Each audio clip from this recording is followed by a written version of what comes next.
కేసీఆర్ స్ఫూర్తిగా నాయకులు ఎదగాలని, పదవి ఉన్నా లేకున్నా నిత్యం ప్రజలలో ఉండాలని, కేసీఆర్ పై ఈర్ష్య ద్వేషాలతో తెలంగాణ అభివృద్ధి అడ్డుకున్నారని మాజీ మంత్రి నిరంజన్ రెడ్డి అన్నారు.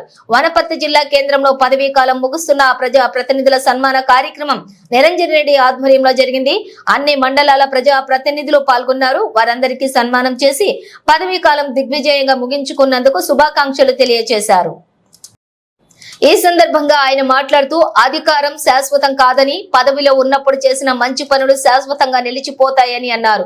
10 ఏళ్లు కేసీఆర్ తెలంగాణలో అద్భుతంగా అభివృద్ధి చేశారని అన్నారు. జరుగుతున్న అభివృద్ధిపై ఈర్ష్య ద్వేషాలతో దుష్ప్రచారం చేసి కేసీఆర్ ని ఓడించి అభివృద్ధి అడ్డుకున్నారని అన్నారు. తెలంగాణ ద్రోహి చంద్రబాబు మళ్లీ మన రాష్ట్రం విషయాలలో కల్పించుకుంటున్నాడని, తెలంగాణ ద్రోహుల పట్ల అప్రమత్తంగా ఉండాలని పిలుపునిచ్చారు.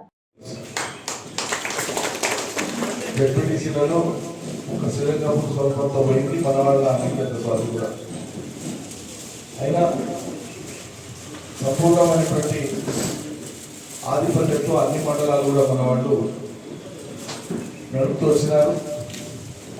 కాలగమనంలో జిల్లా పరిషత్తు అయినటువంటి ఎంపీపీలు ఎంపీటీసీల బాధ్యతా కాలం ఇవాళతో ముగుస్తున్నది.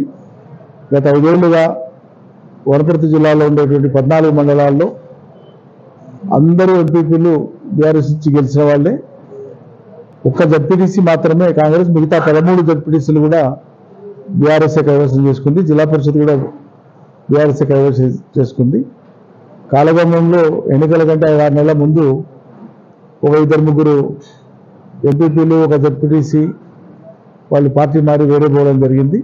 కానీ అత్యధికులు ఇవాళ కూడా ప్రజల మధ్యలో ఉంటూనే బీఆర్ఎస్ పార్టీలో కొనసాగుతూనే పనిచేస్తూ వచ్చినారు. వాళ్ళు బాధ్యతలు నిర్వర్తించినటువంటి గత 5 సంవత్సరాల కాలంలో అద్భుతమైనటువంటి ప్రగతిలో ఈ స్థానిక ప్రజాప్రతినిధులందరూ కూడా భాగస్వామ్యం తీసుకున్నారు. కేసీఆర్ ప్రభుత్వం అమలు చేసినటువంటి సంక్షేమ అభివృద్ధి కార్యక్రమాలు, పెన్షన్స్ కానీ, కళ్యాణ లక్ష్మి కానీ, షాదీ ముబారక్ కానీ, అదేవిధంగా గ్రామాలలో జరిగినటువంటి ప్రతి అభివృద్ధి కార్యక్రమంలో అది పచ్చదనం నుంచి మొదలు పెడితే, పరిశుభ్రత నుంచి మొదలు పెడితే, గ్రామంలో జరిగేటువంటి భిన్నమైన అభివృద్ధి కార్యక్రమాలకు సంబంధించిన అంశాలు మొదలు పెడితే అన్నింటిలో కూడా వాళ్ళు ప్రత్యక్షంగా పాత్ర పోషించినారు. మునుపెన్నడూ లేని విధంగా ఎన్ఆర్ఈజీఎస్ పనులు కానీ, గ్రామీణ అభివృద్ధి శాఖ నుంచి వచ్చిన పనులు కానీ, మంచినీటి పనులు కానీ, అదేవిధంగా రాష్ట్ర ప్రభుత్వం అమలు చేసినటువంటి ఇతర అభివృద్ధి కార్యక్రమాల పనులు కానీ, మిగతా జిల్లాలతో పోలిస్తే కూడా రాష్ట్ర స్థాయిలో అతి ఎక్కువగా పనులు జరిగి ఈ ప్రజాప్రతినిధుల పాత్ర అద్భుతంగా పెరిగినటువంటి సందర్భం మనం చూస్తాం. వాళ్ళందరూ కూడా చాలా సంతోషంగా ఉన్నారు. తమ పదవి కాలంలో ఇన్ని పనులు జరగడం అనేటువంటిది జీవితానికి ఒక సార్థకత లాగా మేము భావిస్తున్నామని చెప్పి అందరూ కూడా ఆనందపడడం జరిగింది.